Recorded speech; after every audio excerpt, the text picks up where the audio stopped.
Hi everybody, welcome to Dandelion Cottage. Today is Watercolor Wednesday and let me get my, there we go.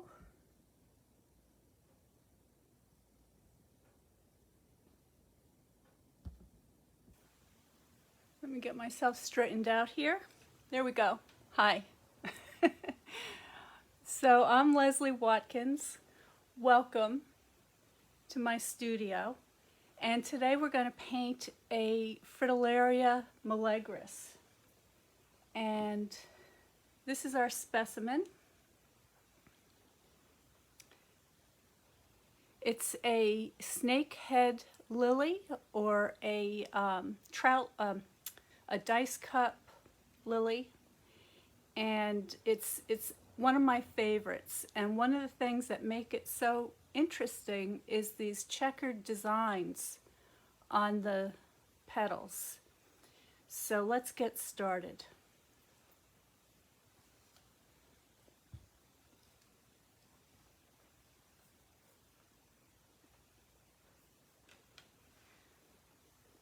So I have these growing in my garden around a stone bench, and the bench was built as a memorial to my mom. Her ashes are underneath it, and it's a very big, rustic, heavy bench, and I absolutely love it. And I like to go out there and think about my mom, and just it's a nice quiet place for a quick meditation.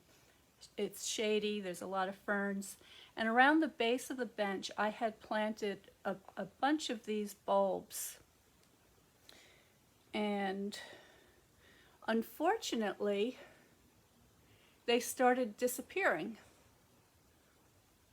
They were getting eaten and taken away, and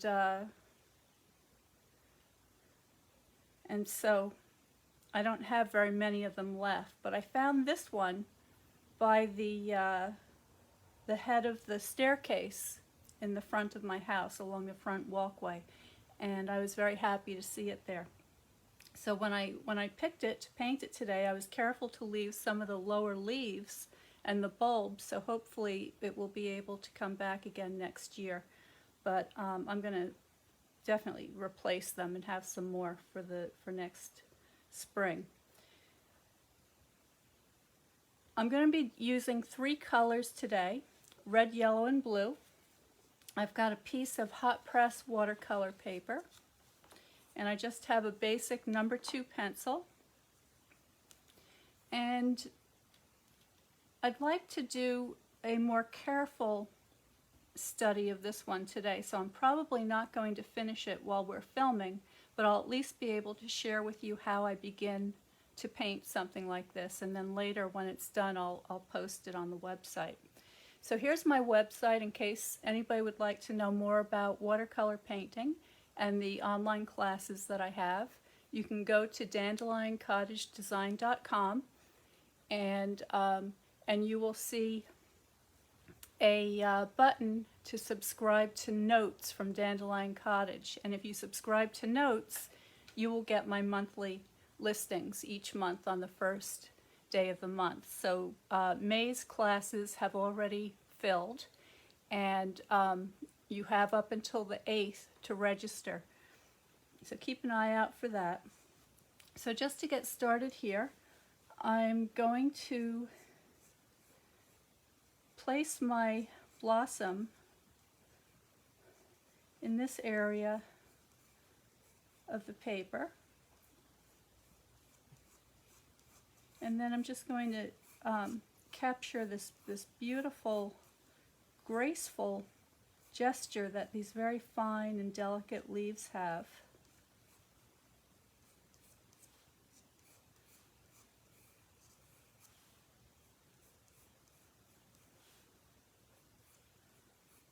There we go.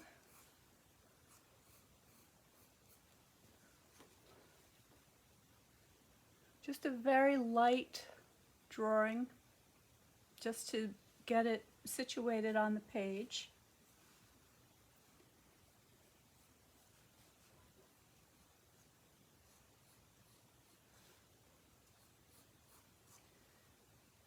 Around the base of that bench I told you about, there is a kind of a stone platform, and it has some places where there are flat surfaces where you can put a pot of flowers to decorate it.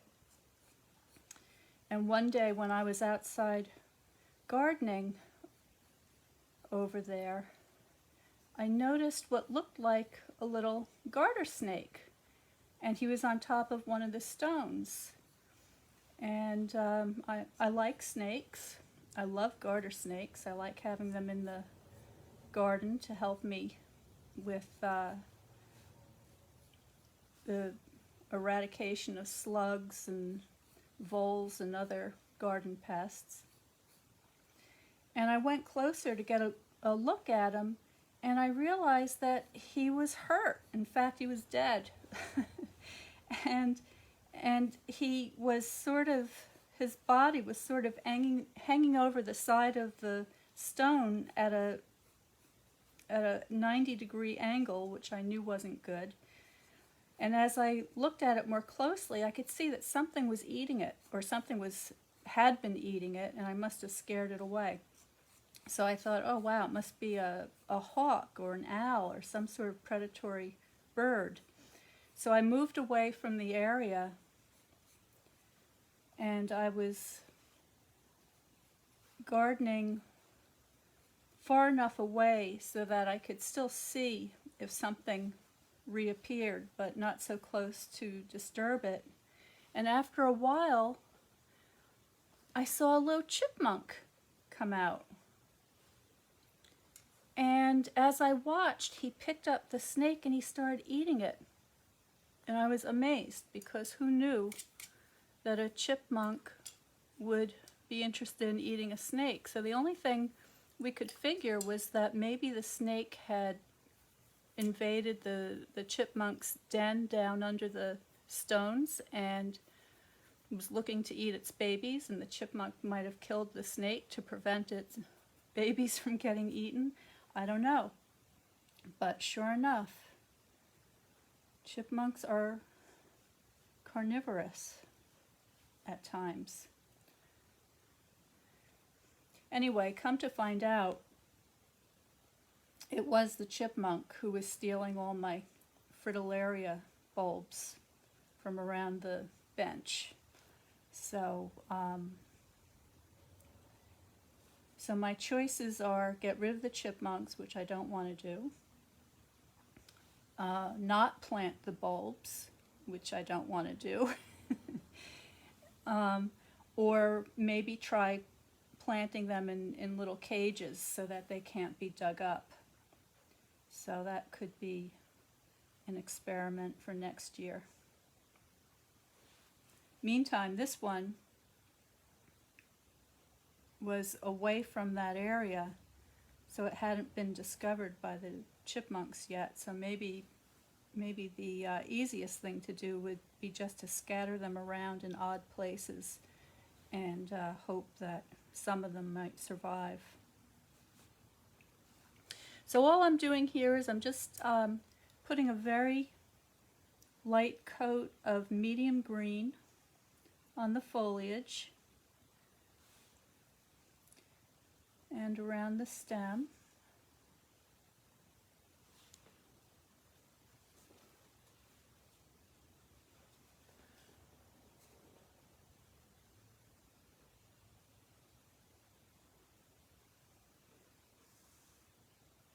Okay, and now I'm just using 3 colors, red, yellow, and blue.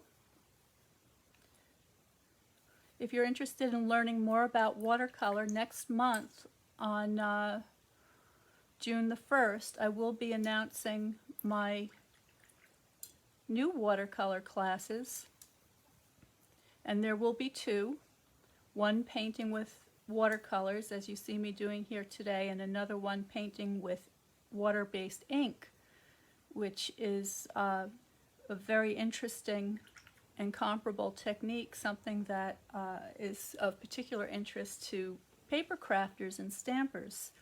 So I'm going to do some more of that. And for the blossom here, I'm just mixing a kind of a reddish violet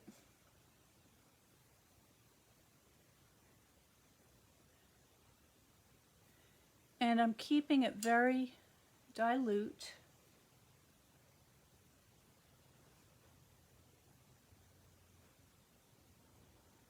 Just as a kind of an underpainting.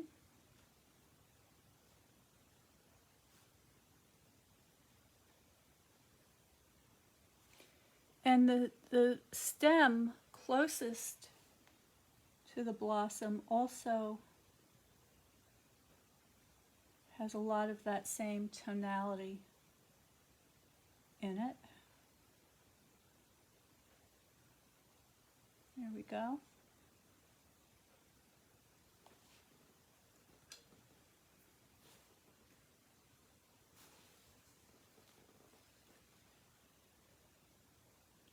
So I'm working from light to dark.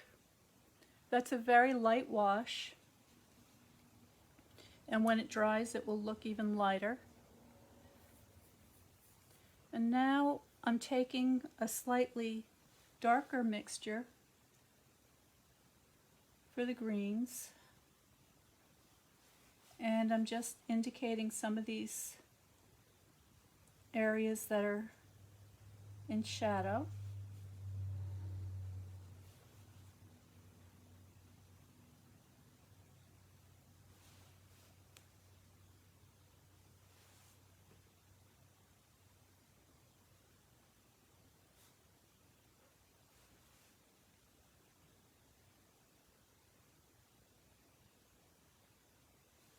There we go.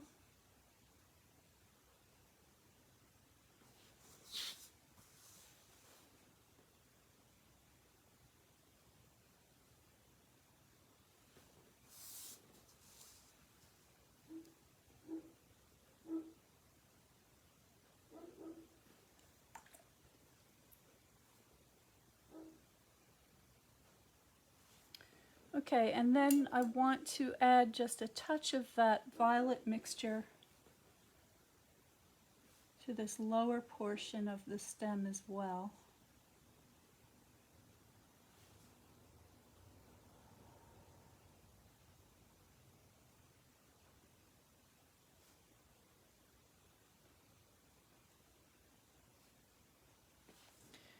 And for the flower, I'm adding a slightly darker tone of violet.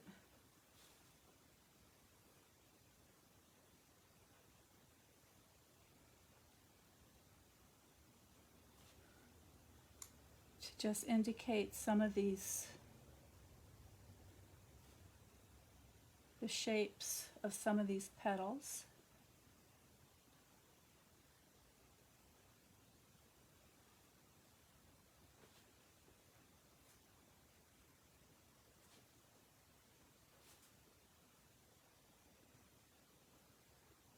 There we go.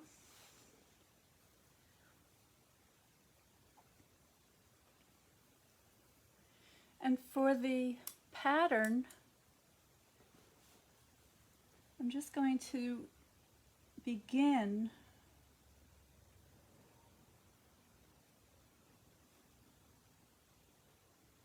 to capture some of the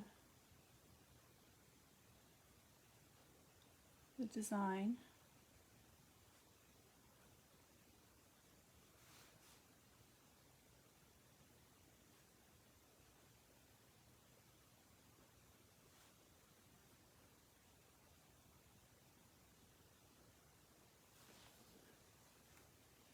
Okay, so that's how I would get it started.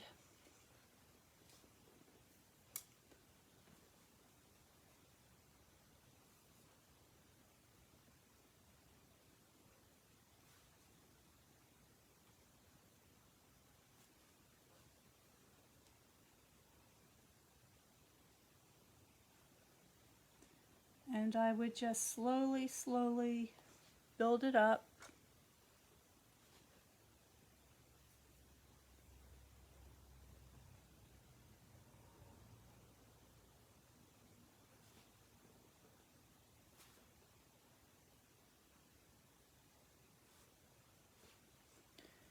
And I can begin to increase the value a little bit to develop the form, help develop the form, like so.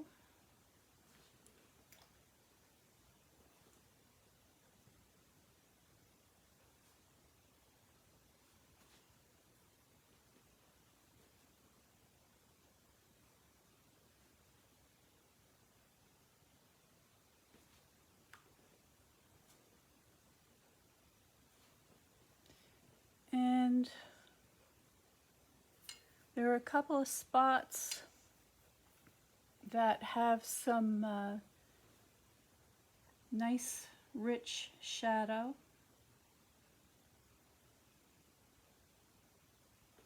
So I can begin to paint those.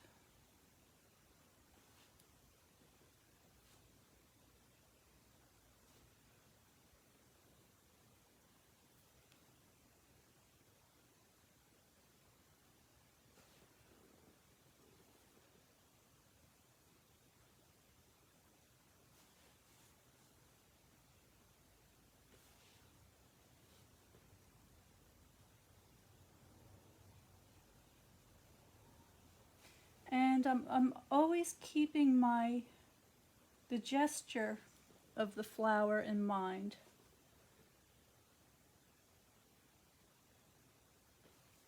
Meaning, and what do I mean by the gesture? Well, it's sort of its posture, the way it holds itself.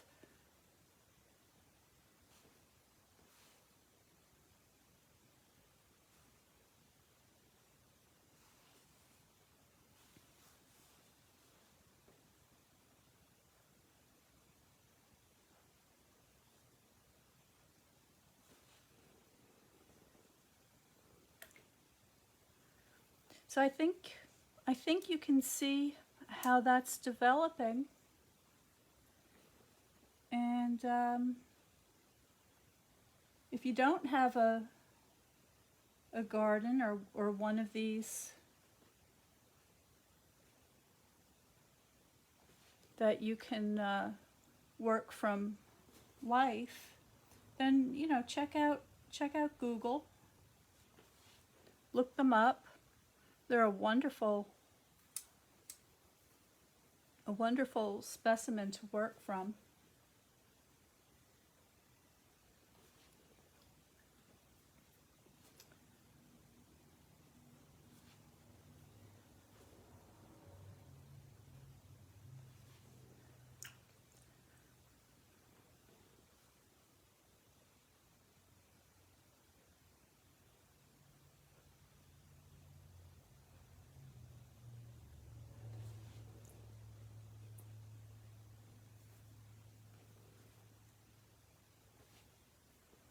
And I'm paying as I'm doing these tiny details, because the pattern is checkered. In other words, it's these little square designs. I'm kind of using my brush in such a way that the tip of it is helping me to make those little square patterns.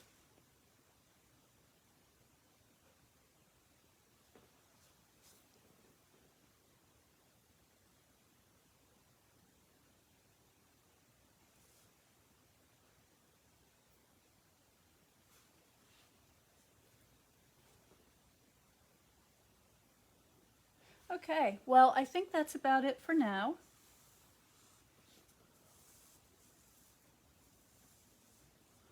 Let me see if I can zoom you in a little bit more. Yes, good.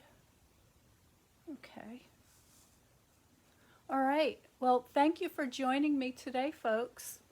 Please go to dandelioncottagedesign.com and subscribe to Notes for more information about the watercolor classes.